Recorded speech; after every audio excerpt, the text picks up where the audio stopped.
뚱탑 여론뚱탑 배종찬 인사이트 K 연구소장, 윤희훈 오피니언 라이브 여론분석 센터장 두 분 오셨습니다. 안녕하십니까? 네, 안녕하십니까? 안녕하십니까? 자, 어제 대통령 신년 대담 있었는데요. 자, 어떻게 보셨는지, 여론 반전이 가능한지, 설민심에 어떻게 영향 미칠지 이 얘기부터 먼저 해야 될 것 같습니다. 어떻게 보셨습니까, 우리 센터장님? 네, 맞습니다. 네. 어쨌든 이제 그동안 뭐 소통이 좀 부족하다. 네. 국정에 대해서 대통령의 생각을 국민들이 듣고 싶다. 이제 이런 기대들, 요구들이 있었는데 대통령이 형식에 대해서 논란이 있습니다만은 어쨌든 이제 전반적으로 밝힌 부분에 있어서 또 이제 뭐 여권 성향층을 비롯해서는 중심으로 해서는 긍정적인 뭐 평가도 있습니다만은 어쨌든 이것이 이제 계속 모아졌던 것은 다양한 얘기를 했지만 오늘 이제 미디어를 통해서 보셨듯이 예. 이제 김건희 여사에 대해서 명품백 관련해서 어떤 입장을 밝히냐가 사실은 이제 초점이 될 수밖에 없는 상황. 사실은 이 사안도 대통령실 입장에서는 그 이전에 훨씬 더 먼저 사실은 털고 갔으면 좋았을 텐데 미뤄지다 보니까 이제 이것으로 조명받을 수밖에 없었는데요. 그 부분에서 보면 이제 보수 좀 이해도가 높은 정권에 대해서 보수 신문에서도 이제 사설들에 다 이제 실었더라고요. 보면은 이제 아쉽다, 또 형식과 내용 좀 미흡하다. 이제 이런 평가들이 보수 신문에서 사설에서도 발견될 정도였으니까 사실 그 집중되었던 초점의 부분에서 좀 이제 국민들이 기대했던 부분들 미치지 못한 부분들이 있지 않나라고 하는 시각들이 좀 일정 정도 있는 것 같은데요. 예. 되게 보면 여론의 반전을 가져오려면은 정치적 사안에서 봤을 때 예. 이렇더라고요. 이제 뭐냐면은 그것이 국민들이 이제 기대하는 바가 예상하는 바가 있어요. 그런데 그거 대응을 예상을 뛰어넘는 어떤 액션을 취했을 때 여론에서 움직임이 있어요. 예상보다 더? 예. 네. 그랬을 때. 근데 만약에 우리가 주가에도 보면은 뭐 미리 반영됐다 이런 얘기 많이 하잖아요. 예. 그러니까 이렇게 이제 대통령이나 어떤 정치 세력이 이렇게 할 것이다라고 이미 이제 알고 있으면 그것을 했을 때는 별다른 반응이 없는 부분들이 있어서 아무튼 이제 그런 측면이 있어서 이것이 이제 여론의 반전을 확 가져올 수 있을지 여부는 지금 좀 확실치는 않은 그런 상황이라고 봐야 될 것 같습니다. 어떻습니까? 이 지금 뭐 다른 얘기도 사실 많이 하긴 했는데 국정 기조도 얘기를 했고 결국은 주목했던 부분은 김건희 여사 부분만 지금 남은 거 아니냐 이런 그렇죠. 생각이 듭니다. 네네. 특히 민심이 좀 이렇게 반전 가능성 좀 어렵지 않겠나 이렇게 센터장님 보셨는데. 그래서 뭐지 대담 내용을 보는 것 자체가 네. 시청하는 것 자체가 편하게 볼 수만은 없었다라는 반응들이 많은 것 같아요. 그러니까 보수 매체의 반응도 그다지 아주 호의적이지는 않거든요. 네. 그 이야기는 두 가지로 저는 이 분석을 합니다. 네. 첫째는 설탕 빠진 솜사탕. 예? 설탕 빠지면 솜사탕이 그렇죠. 만들어집니까? 그러니까요. 그러니까 사실 설탕이 들어가야 이 솜사탕의 맛이 우러나오는 건데 그렇죠. 솜사탕을 내놓기는 했는데 대통령도 그래도 그렇다고 해서 대담 자세나 이런 게 불성실하고 그렇지는 않았습니다. 예.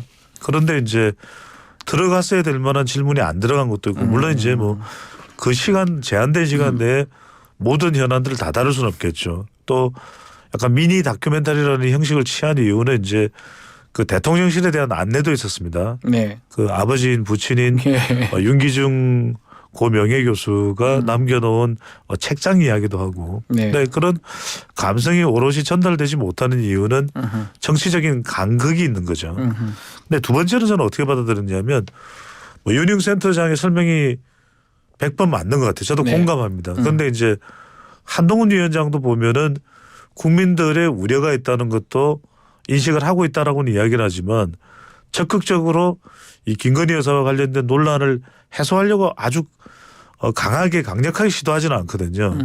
제가 볼 때는 뭐냐면 그렇게 적극적으로 대응하지 않기로 판단한 것 같아요. 판단을 한 것이다. 네, 그렇다면 예. 뭐냐면 이거는 결국 설탕 빠진 솜사탕에 대한 비판이 쏟아지지만 뭐 어떤 결론이 나오든 그건 뭐 어차피 나중에 그 평가를 받는 쪽에 대한 숙명일 수밖에 없으니까 그냥 총선 때는 총선까지는 무가당으로 대응하겠다.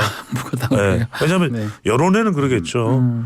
국민들 대다수가 김건희 여사와 관련돼서 명품백 논란을 규명하라고 하는데 그걸 함정 몰카로 가져가서 될 일인가 다 그렇게 이야기하잖아요. 그런데 이제 용산과 한동훈 위원장은 아니다. 우리가 대응할 게 많다.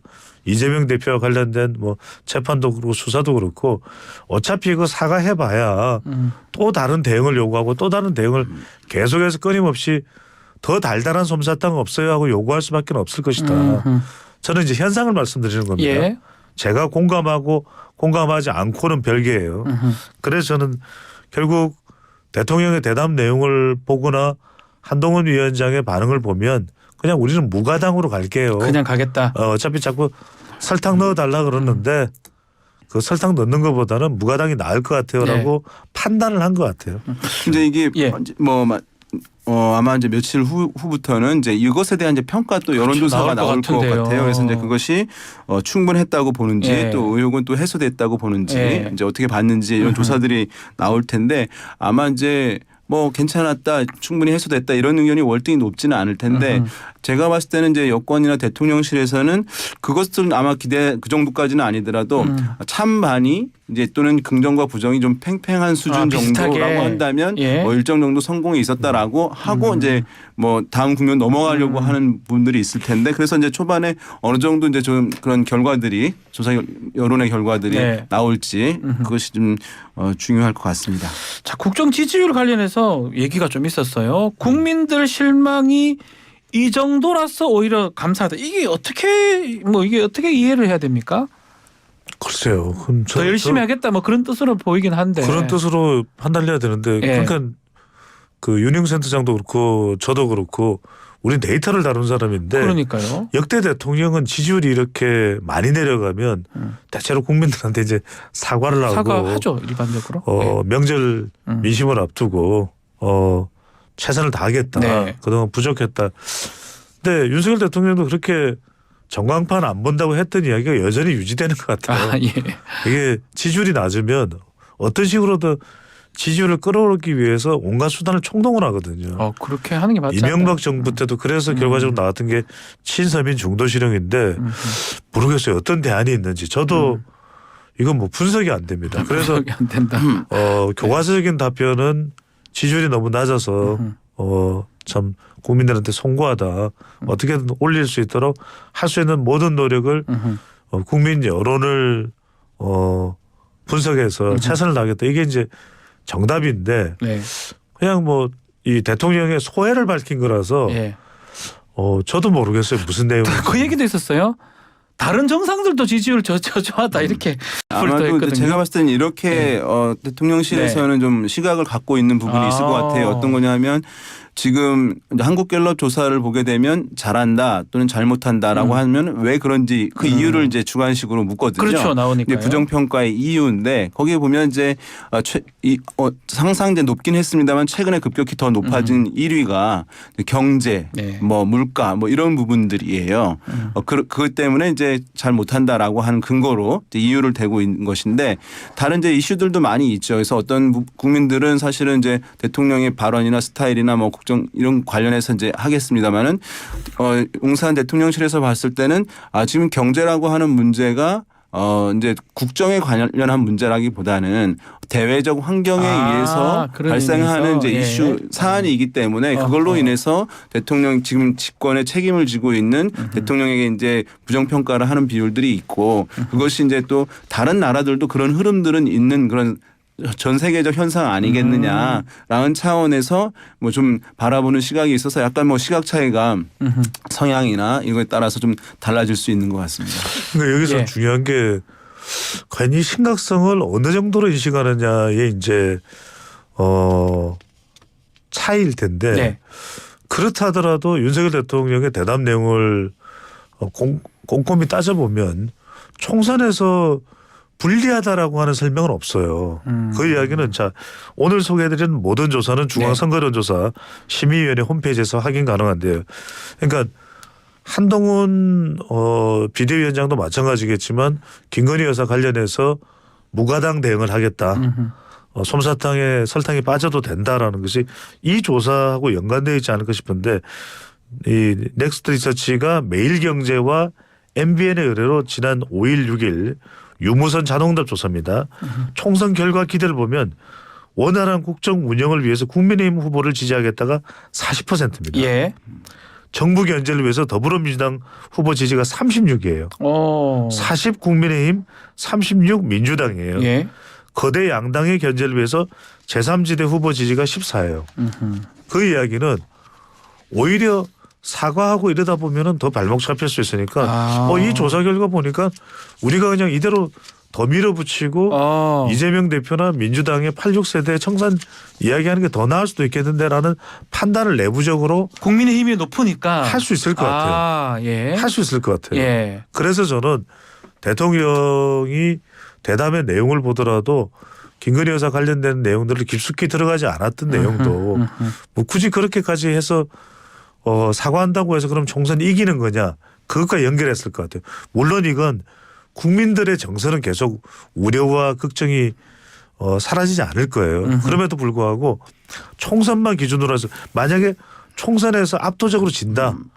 이건 뭐 도저히 이길 가능성이 1%도 없다 그러면 예. 태도가 달랐을지도 모르겠는데 윤석열 대통령은 이런 자료들을 내부적으로 분명히 검토 의견을 받았을 거예요. 그렇다면 굳이 그렇게까지 갈 이유도 없겠네. 지금 한 위원장도 약간 태도가 변했잖아요. 한동훈 위원장 바뀌었습니다. 변했다기보다는 변했다 그러면 한 위원장 그럴 거예요. 그 라디오에서 왜 딴 이야기하는 사람이 있죠? 배 추도사, 배 소장인가요? 저는 한 번도 변한 적이 없습니다. 그럴 수 있는데 적극적이지는 않아요. 그렇죠. 김건희 여사 관련해서 같은 한 입장 같은 위원장도 적극적이지 않은 걸 보면은 이런 조사를 근거로 했을 때 그냥 우리가 하던 대로 밀고 가도 총선에서 불리할 게 없지 않느냐는 인식이 분명히 내부적으로 있는 것 같아요. 그런 조사를 좀 믿고 아니면 그거를 내부 자료로 해가지고 대담이나 이런 것도 짠다 이렇게 봐야 되는 겁니까? 원래는 사실은 이제 정교하게 접근을 하면 대통령의 메시지 관련해서는 미국 사례입니다. 이제 이게 어떤 단어까지도 사실 사전에 호응이 어떤지를 저는 그렇게 알고 판단을 있습니다. 해서 이제 예. 선택을 한다. 예. 그러니까 단어와 표현들. 그래서 무조건. 이 표현이 호응이 더 높다라고 하면 선택하고 이제 그렇게 하는데 지금 봤을 때 전반적으로 사실은 여건이나 이게 지표들이 이제 안 좋은 상황이어서 어떤 조사들을 좀 참조해서 이렇게 하기가 쉽지 않은 그런 상황이어서 아마도 좀 어쨌든 적극적으로 그냥 대응을 해서 개선을 하겠다. 진솔함이 드러나면은 어쨌든 반응해 주겠지라고 하는 이제 그런 기대가 이제 있는 것 같긴 합니다. 네. 근데 지금 보면 이제 한동훈 위원장이 말씀하신 대로 이제 이렇게 판단을 한 것 같아요. 애초에는 대통령실과 이제 각을 뚜렷하게 세움으로써 어쨌든 당은 청와대 그 용산 대통령실로부터 분리되어서 정권 심판론의 파고를 어쨌든 막고 자율적이고 독립적인 차원에서 정당 대 정당으로 선거 치르면 승산이 있지 않겠냐라고 해서 좀 초반에 강하게 나간 부분이 있었는데 이것이 아마도 제가 봤을 때는 실제로 있었는지 모르겠습니다만은 용산 대통령실과 여당이 갈등이 심화되면 심화될수록 충돌되면 그것이 여권 전반에게 악재로 비춰져서 어쨌든 여당에는 결국 지지율 상승으로 이어지지 못하는 그런 효과로 있을 것이라고 하는 것 때문에 사실은 일정 수준으로 좀 조율하고 일치시키는 것이 어쨌든 선거를 위해서는 바람직하다라고 하는 판단이 좀 내려진 것 아닌가라는 생각이 좀 들긴 하네요. 알겠습니다. 뭐 전략적 판단이다. 그냥 하진 않았을 것이다. 두 분 그렇게 말씀하고 있습니다. 자, 오늘 좀 얘기해야 될 게 지금 또 선거제 관련해서 준연동형으로 이제 선거 치러지기로 결정이 났습니다. 이게 선거에 어떤 영향을 미칠지 이게 좀 되게 궁금한데 그냥 크게 이렇게 준연동형으로 현행대로 가면 어떻게 전망합니까? 배종서 소장님. 도루묵이 된 거죠. 예. 도루묵이요? 예. 우리가 말짱 도루묵이라는 것이 결국은 고민하다가 그냥 뭐 원래 애매한 상태로 돌아가는 건데 그냥 4년 전으로 돌아간 거죠. 근데 애청자분들이 한 가지 이제 변화를 확인할 필요가 있는 건 4년 전에는 캡이라도 있었어요. 캡 씌워놨죠. 그러니까 47명 중에서 이제 30명, 30명만 이제 준연동형으로 가는 거죠. 물론 이제 3% 이상을 비례 투표에서 얻은 정당에 한해서만. 근데 이번의 경우에는 그 캡이 없어져요. 그러니까 준연동형이 오롯이 된다라는 것은 그냥 병립형이랑 별 차이가 없어요. 왜? 꼼수 위성 정당이 들어가는 거잖아요. 그러니까 말은 뭐 국민의힘이든 민주당이든 어쩔 수가 없다라고 이야기를 하지만 통합 비례 정당이 됐든 준위성 정당이 됐든 우리가 지금 우주 시대와 관련된 선거를 하는 게 아니잖아요. 그 이야기는 뭐냐면 결국 한 석이라도 더 차지하겠다라고 하는 그런 이제 심보가 담겨 있는 거고. 네. 그렇다면 결과적으로는 4년 전 같으면 300석 의석 중에서 거의 뭐 285석 대부분을 다 가져가는 그런 양대 정당의 폐해가 지속이 된다. 이렇게밖에 볼 수밖에 없는 것이고 문제는 뭐냐면은 이게 우리가 바라는 연동형이 아니면은 분명합니다. 첫 번째로는 왜냐하면 유럽의 연동형 그러니까 이 사실을 모를 리가 없어요. 국회의원들이. 하지만 그럼에도 불구하고 눈 딱 감고 있는 거죠. 그러니까 눈 감고 있는 유럽의 한석 두석짜리의 소수 정당이 원내에 한 10개 20개 돼요. 그건 뭐냐면 뭐 동성애에 관련된 정당, 그다음에 환경 정당, 기술 정당, 뭐 등등등 그런 이제 뭐 스포츠 정당 뭐 다 있어요. 네. 또 지역 정당, 카탈로니아 뭐 정당 뭐 이런 것들이 있는데 우리는 전혀 그런 게 아니잖아요. 그러니까 한 석이라도 우리가 더 가져가서 뭐 윤석열 심판해야 되고 이재명 심판 왜 이렇게 심판이 많아요. 축구라도 잘해야 되는. 네. 그러니까 하여튼 이런 상황이 되고 있는 것이기 때문에 두 번째는 뭐냐면 네. 이렇게 되면 이준석 신당, 이낙연 신당도 그다지 특별한 차별화가 안 되는 겁니다. 전부 한 석이라도 더 차지하기 위한 전쟁이 되고 있다. 그러니까 우리가 지난 70년간 해방 이후에 만든 우리 민주주의가 의석 차지하는데 모든 게 골몰이 돼 있고 매몰돼 있는 선거판이 된 거죠. 강론을 좀 들어가 보시죠. 4년 전에 다 이렇게 치렀거든요. 위성정당 만들어서. 예. 어떻게 될 것 같습니다. 결국은 충성도에 따라서 지지층 맞습니다. 뭐 이제 간거이 이게 될 것 같아요. 지금 준연동형제로 네. 됐다고 하는 것은 어쨌든 정당의 득표율에 따라서 의석수 늘어나는 것이니까 사실 기본적으로 이제 제3지대에 있는 아니면 소수 정당들한테 유리해진 것은 이제 틀림없어요. 네. 근데 그렇게 보는 것이 맞고 다만 여기에 이제 배 소장님 말씀하신 대로 위성 정당이 위성 정당. 생겼으니까 그 효과를 줄이는 문제가 나타났기 때문에 네. 그러면 본질로 들어가서 위성 정당들이 1당과 2당의 위성 정당의 충성도가 어느 정도이냐. 그러니까 그렇죠. 지역에서도 그 A 정당을 찍고 1당을 찍고 비례에서도 1당을 찍는 네. 이 현상이 어느 정당이 더 크고 어디가 적느냐가 사실은 핵심이라고 할 수가 있어요. 그렇죠. 그래서 이제 보게 되면 근데 과거 선거들을 보면은 아주 이제 좀 차이가 나타납니다. 그러니까 보수 정당과 진보적 성향의 정당이 차이가 나는데요. 1당과 2당이 뭐냐 하면 보수 정당은 충성도가 높아요. 그러니까 높죠. 지금 국민의힘 계열의 정당들은 충성도가 높아요. 그러니까 지역구 찍고 비례도 찍는다. 그렇습니다. 국민의힘을. 그래서 네. 이제 그것을 우리가 살펴보게 되면은 뭐 이제 2012년 19대 총선이었어요. 그때는 이제 일괄 투표라고 하는데 그것을 그렇죠. 새누리당은 89.9%였어요. 민주통합당은 78%. 예. 그러니까 새누리당이 압도적으로 높은 거예요. 이거 한국 선거학회 이제 상호조사로 이걸 알 수밖에 없어요. 예. 그런데 20대 총선 같은 경우에는 내일신문과 서강대 현대정치연구소가 이제 상호조사를 했는데요. 네. 그때 국민의당 녹색 돌풍이 있었을 때 새누리당에서 새누리로 간 거 74.8%. 예. 그런데 더불어민주당에서 더불어민주당으로 한 거는 54%. 매우 낮네요. 네, 그러니까 이 얘기는 뭐냐면 진보 정당, 그러니까 민주당 계열의 정당에서 이탈률이 그러니까 분할 투표 현상이 더 뚜렷하게 나타나는 특성이 과거 선거에서 보였다. 그래서 이제 준연동형제가 실시되었던 지난 선거 같은 경우에도 봐도 보게 되면 압승했잖아요. 예. 더불어민주당이. 예. 그런데 이성 정당의 득표 그 의석수를 보게 되면 더 작죠. 미래한국당이 19석, 더불어시민당은 17석이었던 거예요. 그러니까 이 현상이 사실은 지난번에도 나타나는 것이거든요. 그래서 요번에 이제 더불어민주당에서 이것을 했잖아요. 통합 비례 비례정당. 위성 정당을 예. 만들잖아요. 이 얘기는 사실은 굉장히 이제 마음을 넓게 사실 쓴 것인 측면도라고 얘기할 수도 있겠지만 한편에서는 네. 실제로 이제 지지층들이 이런 패턴들이 분산된 현상들이 있기 때문에 이거 하는 것이 나쁘지 않다라고 하는 약간 실리적인 뭐 의미도 담겨서 판단 내린 게 아닌가 여기 생각됩니다. 이제 뭐 조사를 해보니까 좀 분할 투표의 가능성이 있으니까 네. 결국은 범야권 통합 비례정당 만들겠다 얘기한 것 같은데 이 문제는 그거 같이 한번 말씀 주십시오.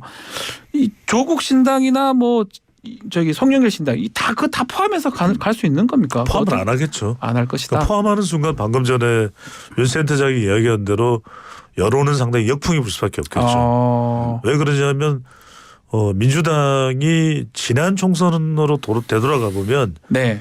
민주당을 보고 투표한 게 아니었죠.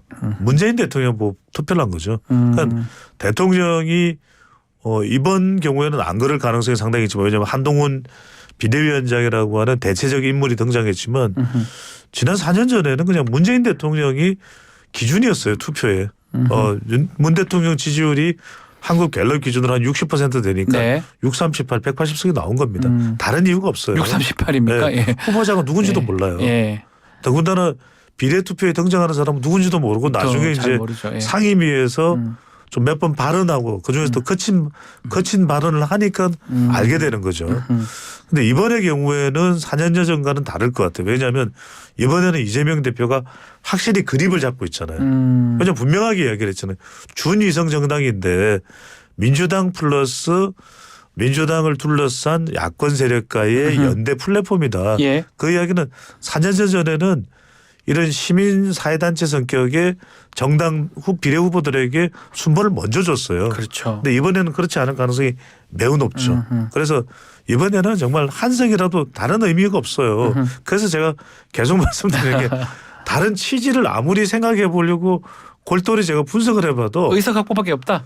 그러니까 뭐 비례 연동형에 대한 취지가 유럽 같은 경우에 그런 시대적 변화를 소수 정당 일망정 담기 위해서 원내에 진입시키는 제도로서 기회로서 준연동형이 있는 거죠. 우리는 그런 게 아니에요. 그냥 아니다. 예. 위성 정당 만들어서 꼼수 정당 만들어서 한 석이라도 더 차지해서 또 총선 끝난 이후에도 양 진영 극단으로 완전히 나눠져서 치고받고 싸우려고 하는 그런 전쟁터가 벌어지고 있는 거죠. 국민의힘도 사실 안심을 할 수 없을 것 같아요. 예전에도 이른바 한성교의 한성교 사태도 있었고 일심동체로 위성정당 가느냐 갈 수 있느냐 또 의원들도 가고 꿔주기도 해야 되고 이게 좀 변수일 것 같은데 그 부분 어떻게 보십니까? 뭐 혼란이 불가피하죠. 위성정당 네. 만드는 것이니까 새로 또 당대표와 또 의원들도 있어야 가야 되고 되니까요. 하는 예. 것이니까 국민들 눈에는 상당히 사실은 이제 뭐 불만이고 사실은 비판적으로 볼 수밖에 없고 사실 이 과정에서 아마도 이제 제3지대에 있는 네. 지금 신당들은 한 번 마지막 기회를 노려보려고 할 것 같아요. 왜냐하면 양당에 대한 국민적 불신이 그 과정에서 이제 커질 수 있는 것이니까 네. 위성정당 만들고 하는 과정에서 그렇게 하는데 이게 이제 혼란이 있을 것은 분명하긴 합니다만 지난번 총선처럼 그렇게 혼란이 클 것인가에 대해서는 약간 회의적이에요. 왜냐하면 그때는 처음이었고 이 제도가 너무 생소했기 때문에 정당들도 어떻게 해야 할지 모르는 우왕좌왕함으로써 이것이 이제 정교하지 못한 부분들이 있었는데 이번 같은 경우는 지난번 한번 경험이 있어가지고 예. 뭐 아주 매끄럽지는 않겠습니다만은 지난번만큼은 아니지 않을까라고 이제 경험적으로 봐야 되지 않을까 싶습니다. 제3지대 얘기했는데 제3지대가 이 좀 어떻게 좀 어떤 공간이 좀 있을까요? 그러니까 제3지대가 예. 빅텐트를 한다면 그래서 저는 이게 위성정당에 맞설 수 있는 유일한 방법은 정말 빅텐트를 해야 돼요. 크게 해야 되는데 빅텐트를 하면 적어도 지역구에서는 이 소선거구 제도니까 양대 정당으로 가지만 물론 비례투표라고 해서 그렇지 말란 법은 없습니다. 네. 근데 그래도 국민들도 유권자들도 양심이 있는 거죠. 저는 파렴치한 꼼수 정당에다 투표를 한다면 유권자의 양심을 저버리는 거잖아요. 그러면 빅텐트 정도로 이낙연 이준석 신당이 뭔가 내려놓고 뭐 국민을 위한 그런 시스템 정당을 만든다. 그러면 적어도 기회를 저 사람들한테도 우리가 좀 줘보자라는 마음이 생길 수 있는데 지금처럼 뭐 빅텐트에 대한 가능성이 점점 줄어드는 상황이라면 그마저도 어렵기 때문에 저는 지금 이낙연 전 총리가 뭐 용산 출마설을 만지작거리는 이유도 네. 빅텐트 아니고는 이 준연동형 준위성 정당 사태를 우리가 헤쳐나갈 수 없다고 판단한 때문으로 보이거든요. 본인 판단이다. 그렇다면 예. 지금 제3신당이 이준석이든 이낙연이든 살 길은 어쨌든 이 준위성 정당에 대응하는 빅텐트를 만들냐 만들지 못하냐가 생명줄이고 관건이라고 봐야 되겠죠. 자 이제 뭐 얼마 안 남았는데 마지막으로 내일부터 연휴가 이제 시작됩니다. 설 명절 이후에 주목할 민심의 흐름 두 분 좀 짧게 한 번씩 짚어주십시오. 사실 과거만큼 이제 설 네. 뭐 명절 효과가 사실 잘 없거든요. 네. 왜냐하면 정보들을 뭐 스마트폰으로 상시적으로 보고 있기 얻으니까. 때문에. 예. 그런데 어쨌든 이제 선거 바로 직전이라고 하는 점, 그다음에 지금 이제 어젯밤에 대통령의 이제 대담이 이제 있었던 상황이 네. 있었고요. 그것을 이제 어떻게 받아들이느냐 이제 국민들이 그런 부분하고 정부에서 얘기한 이제 의대 정원 확대 이런 부분들이 원래 국민적 호응이 높았던 이슈인데 이것이 이미 다 반영된 것인지 아니면 저 새롭게 어쨌든 이 정부에서 그걸 하려고 하는 것인가 긍정적 평가로 이어질지 뭐 이런 부분들이 일단은 이제 영향을 줄 요인이라고 할 수 있겠습니다. 배우사님 예. 예, 시간이 없으니까 우리가 이제 그것도 많이 물어봅니다. 왜냐하면 구체적으로는 알 수 없어도 어느 정당이 공천을 제대로 민의를 반영해서 잘한 것 같으냐. 아, 1. 국민의힘 2. 민주당 3번 이준석 신당 4번 뭐 이걸 물어보는 경우들이 많아요. 그게 이제 2월 달은 공천의 시간이거든요. 네. 그래서 대담은 대담하게 아하. 공청은 공정하게 예. 그래서 그걸 얼마나 잘하는 정당이냐 옥석 가리기가 설 명절 이후에는 진행된다고 봐야 되겠죠. 알겠습니다. 자, 오늘 말씀 여기까지 듣겠습니다. 윤희용 센터장, 배종찬 소장 두 분 감사합니다. 네, 고맙습니다. 감사합니다.